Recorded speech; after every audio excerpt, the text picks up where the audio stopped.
Luis Enrique is a world-class manager who has achieved numerous successes throughout his career.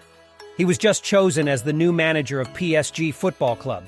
Many wonder if he can lead PSG to Champions League triumph with his considerable expertise and knowledge. Will Luis Enrique be able to recreate his success at PSG? Can he lead them to Champions League glory? Let's have a look. Luis Enrique is recognized as one of the best managers of the modern era due to the success and development of the teams he has led. His experience with Barcelona demonstrated his worth. He is poised to be appointed as PSG's new manager. Enrique began his managerial career with Barcelona B in 2008. He relocated to Roma 3 years later. He managed Celta Vigo in the 2013-14 season before returning to Barcelona, where he won the treble in his first year and the double in his second. He was appointed Spain's first head coach in 2018, succeeding Fernando Hierro, a former club and country teammate. The Spaniard won La Liga twice as a manager, first in 2014-15, and then again in 2015-16. He also won the Copa del Rey for those 2 seasons, as well as the following year, in 2016-17. In 2016, Barcelona won the Supercopa, as well as the UEFA Super Cup and the FIFA Club World Cup. The peak of Enrique's career occurred in 2014-15, when Barcelona overcame Juventus to win the Champions League. He also came close to earning his first trophy as Spain manager in 2021, when La Roja lost in the Nations League final to France. They were also a penalty shootout away from reaching the Euro 2020 final, when they were defeated by Italy, who went on to win the championship at Wembley.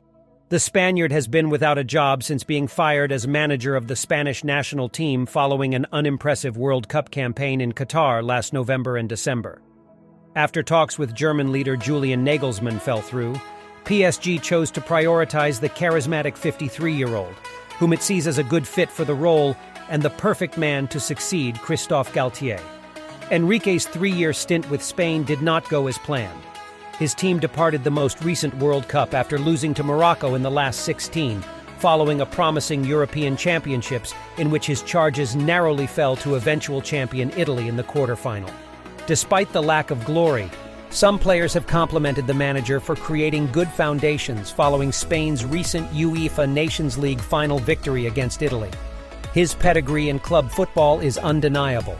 As Barcelona's coach, he led a star-studded squad that won the Champions League, 2 consecutive La Liga titles, and 3 domestic Copa del Reys. That team included 3 attacking superstars: Lionel Messi, Luis Suarez, and Neymar, who worked effectively together under his supervision. Luis Enrique made a highly impressive transition to managing after a trophy-laden playing career with Real Madrid and Barcelona, during which he learned from several of the best managers in history. He was granted the Spain position after leading Barcelona to a historic triple in 2015, and he is continually connected with many of the biggest jobs in club football. Pep Guardiola, a former Barcelona manager who moved to the Bundesliga and then to the Premier League, is a big fan of Enrique's and appears to feel he can flourish any place. "There are few managers in the world better than Luis Enrique," Guardiola said of his compatriot. He was the perfect trainer for Barcelona. His personality, his character. He had 2 or 3 years and played some unbelievable football with unbelievable players. Getting the best out of a luxury lineup in Catalonia sets him in good stead for PSG, which has a plethora of high-end stars. Despite losing its crown gem Lionel Messi to Inter Miami in the MLS, it still has Neymar and Kylian Mbappe, at least for the time being.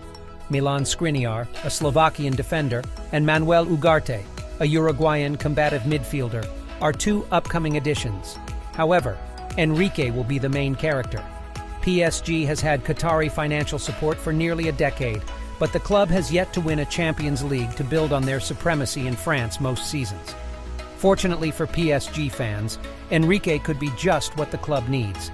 He's been an Ironman competitor, a Twitch streamer, and an engaging, sometimes eccentric press conference personality. He's not your typical appointment, which helps to explain his appeal as the capital club strives for uncharted heights. However, whether his track record and profile are sufficient to bring him true success remains debatable. PSG has a way of doing things. It gives the finances and the beautiful athletes, but it also eats its coaches, casting the rest as underachievers with each humiliating defeat in European competition. Enrique may not be able to break the pattern on his own, but with the same kind of showmanship on the pitch as he does in the dugout, he will be a show worth watching, maybe more than any other coach in PSG's Qatari-led era. Enrique would be the 8th to take the helm. It needs to locate the proper match as quickly as possible. Let us examine his playing style. Enrique prefers an offensive style of football that exhibits his grasp of a positional game, or juego de posición, as a result of his education while playing with Barca. His teams stand out for their vertical and transitional play, as well as their ability to maintain the ball. His preferred form is a 4-3-3, but he has also experimented with a 3-4-3 and a 3-4-2-1. He is not tied to a specific shape and frequently changes how he organizes his troops. Spain was normally organized in a 4-3-3 formation under him, but their approach is clearly more vertical than Enrique's very successful Barcelona club. This is primarily due to the fact that the players available to him in Spain are less capable of implementing his positional style than the Barcelona group that won the treble in 2015. Instead of creative offensive midfielders who drift infield, orthodox wide forwards are utilized out wide. The positioning of his wide players is critical to the way his teams play. They help to make the pitch bigger by pinning the opposing fullbacks and preventing them from moving inside to produce central overloads. Sergio Busquets captained Enrique's Spain team in central midfield, just as he did for his Barcelona team, knitting everything together from the base of midfield. Busquets has the ability to command a game with great ease, and he is such a savvy footballer that every manager who works with him adores him. Busquets understands exactly what the team requires at any given time, both in and out of possession, when it comes to Enrique. Unai Simon, who has exceptional reflexes and commands his area, was named Spain's starting custodian by Enrique. He stands out mainly for his abilities with the ball at his feet. This additional component provides Spain with an extra man throughout the build-up phase. This is an important component of Enrique's game, and he encourages his squad to take chances on the ball all over the pitch. The purpose is always to try to exploit the custodian playing out to gain numerical advantage elsewhere on the pitch by pulling an opponent out to close Simon down. Enrique utilized 43 different players in qualifying for the 2022 World Cup, demonstrating his willingness to adapt his strategy based on the opposition.